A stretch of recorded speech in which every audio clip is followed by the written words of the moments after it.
my name is PolishLynx. Welcome to Seduce Me the Otome. Why do I play this game? Well, we are supposed to help the girl here. However, from what I've read, it's possible to get an ending with other girls. So, let's play.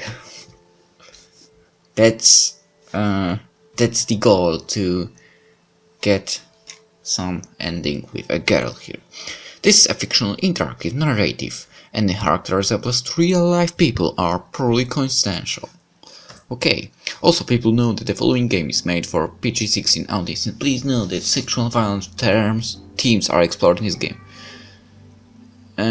Trigger warnings: abuse, implied rape, suicide. You have been warned. Okay, please enjoy it. I will. Why, hello. My, aren't you a gorgeous sight? Can I be honored enough to know your name? Wait, can you believe it? There is sound! What's your name? Mika. Yeah, let's go with Mika. A lovely name. For a lovely person like you. Wonderful. I don't like this guy. Eric, do your job. What do you mean? Very well. This game was produced by Seraphim Entertainment under the direction of Michaela Laws and is powered by Ren'Py Visual Novel Engine. We truly hope you'll enjoy this story. I know I'll enjoy it, since you'll be in it. That was terrible. That was terrible. Eric. Fine, fine.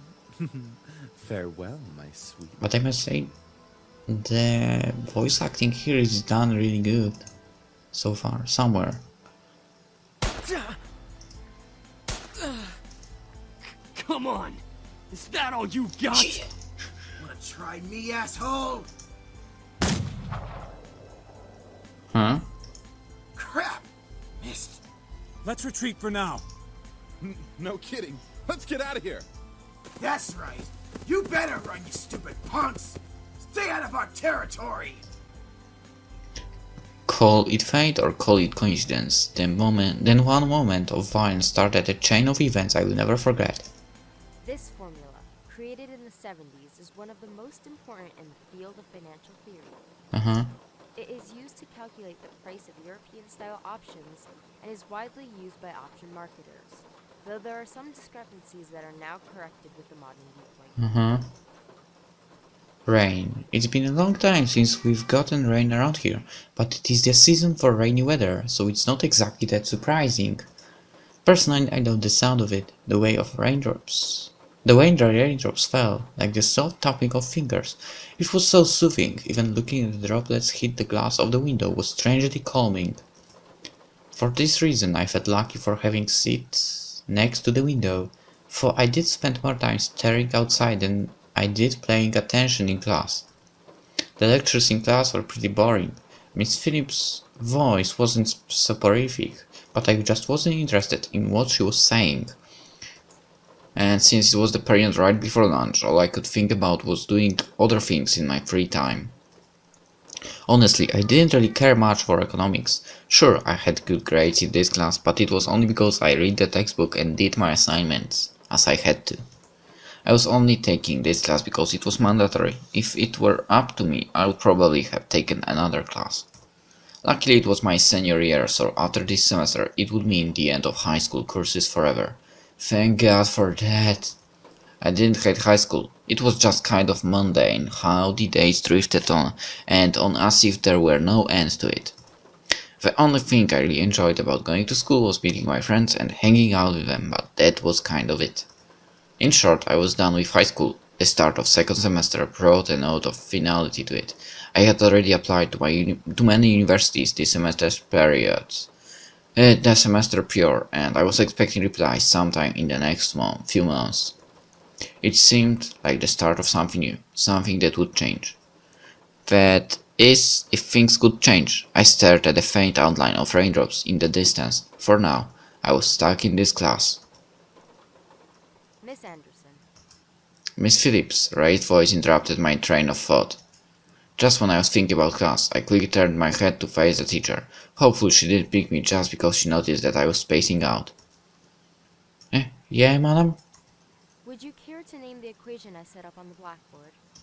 Oh, I think I read about it in the textbook last night. It should be the Black School's model formula. Very good as always, Miss Anderson. Anderson. It followed me wherever I went. Most people didn't really know me by my first name, but rather by my surname.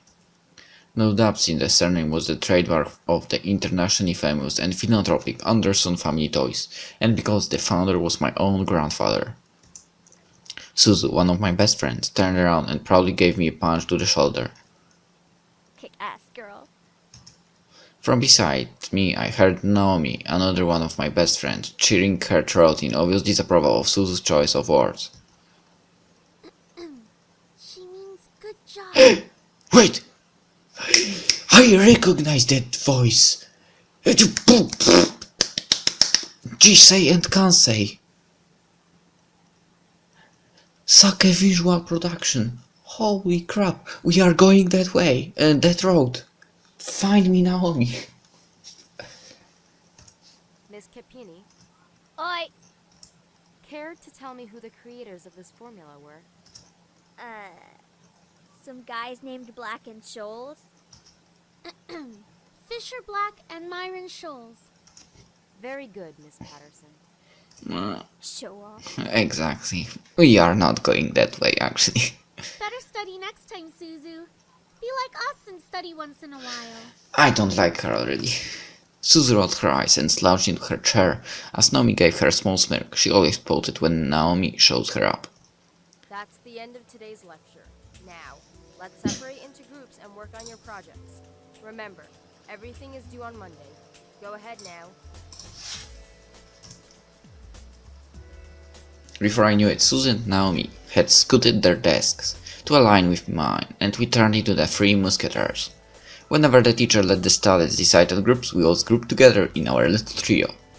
It was sheer stroke of luck that we all managed to be in the same class, so we had to at least take the opportunity and stick together as much as we could. Besides, we were most comfortable around each other than, say, compared to being around any other classmate. It just made sense for us to put our heads together for any kind of project. I took out the poster we were working on and rolled it open onto the 3 desks. We are pretty much finished with fulfilling most of the guidelines for the project, though we did still have to add a new finishing touches here and there. After working on making the poster a bit prettier, we sat back and inspected our work to see what we still had to do. Naomi, as usual, was the first to look over any issues. She lightly tapped a pencil against her chin, staring intently at the project. Alright, so let's see. We finished the budgeting section, the building leasing, and the cost for labor. What else do we need?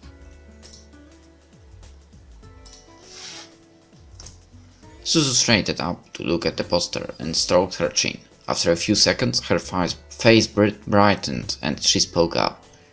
How about a company name? Huh? Did we really skip over that? Of course we did.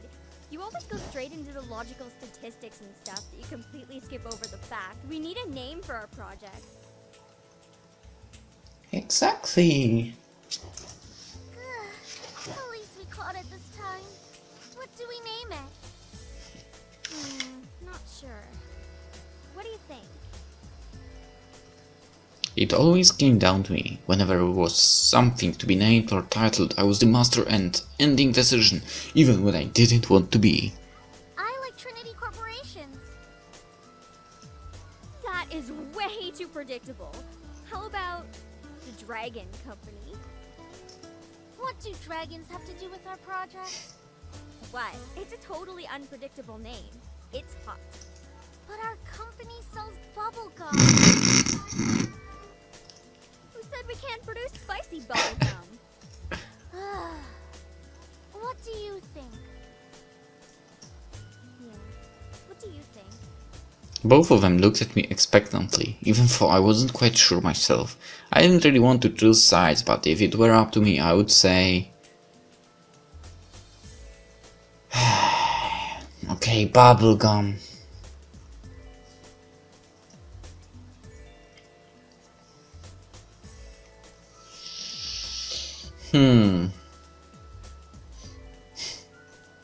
I don't like the corporation in the name of corporation, so...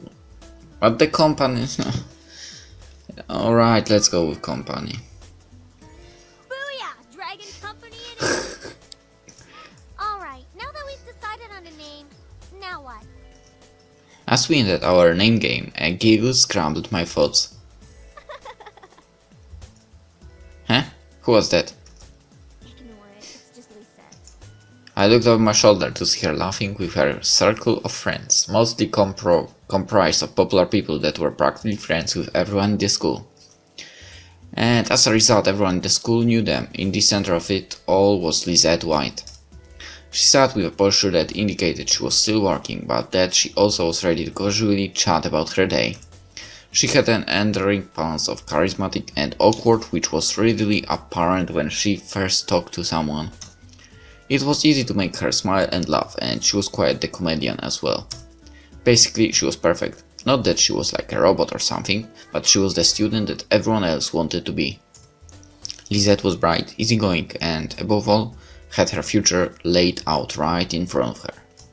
Unlike the average student, she knew what she wanted to do after high school, and as a result, she was confident and ambitious.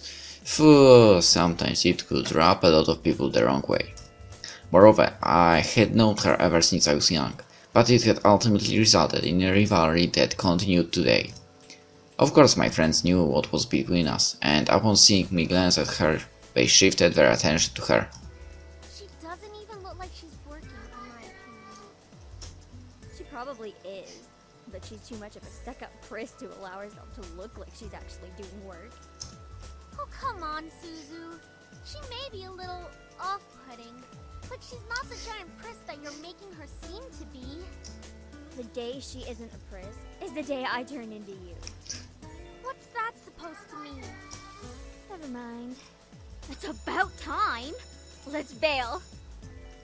Yeah, unsurprisingly, Suzu was the first out of the classroom, slinging her backpack over her shoulder with ease as she quickly strolled out the door. Her seat isn't even closest to the exit, and she always manages to be the first one out of the door. I don't think I'll ever understand that. Me and you both, Naomi. I wish I was as fast as her getting out of here. And how am I supposed to answer that? Because I have no idea. Me and you both. I wish I was as far. This one. She gave me a smile as if relieved by the fact that I felt the same way as she did. See? Why can't she just be normal like the two of us? It's Suzu, Naomi. Think about it. Very true. Man, you guys are slow. Are you coming or what? We heard you the first time. Not everyone has rocket boosters attached to their legs when the bell rings. Are you kidding me? That class was ridiculously boring. Even Miss Valedictorian here was dozing off a bit. I do have to admit I was spacing out, and just because I answered one question doesn't mean I am automatically the valedictorian. Okay, so it wasn't too interesting. But you should at least pay attention when Phillips is talking about the important parts. So you finally admit it. We're finally on the same wavelength. Welcome to the club, Patterson. Please, don't call me by my last name. This isn't the classroom. And never in a million years will we ever see things eye to eye. Despite this, they both burst out in laughter. Normally, anyone would think that opposites like them wouldn't ever associate with each other, but even though they were so different, their friendship somehow made a lot of sense. Maybe they were just perfect complements, or personality just didn't dictate the possibility of their friendship. After all, we three had been best friends since preschool. Alright, so where are we heading to first? Cafeteria?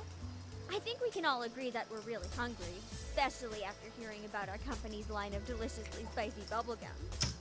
Who would even buy that? I wonder. Me? I would pay good money to get a taste of it. You do like spacey food after all. That was stupid. We entered the cafeteria, a bustling room filled with aromas. Okay, let's enter the cafeteria actually in the next episode. Hope you enjoyed it, and we'll see each other in the next one. Bye.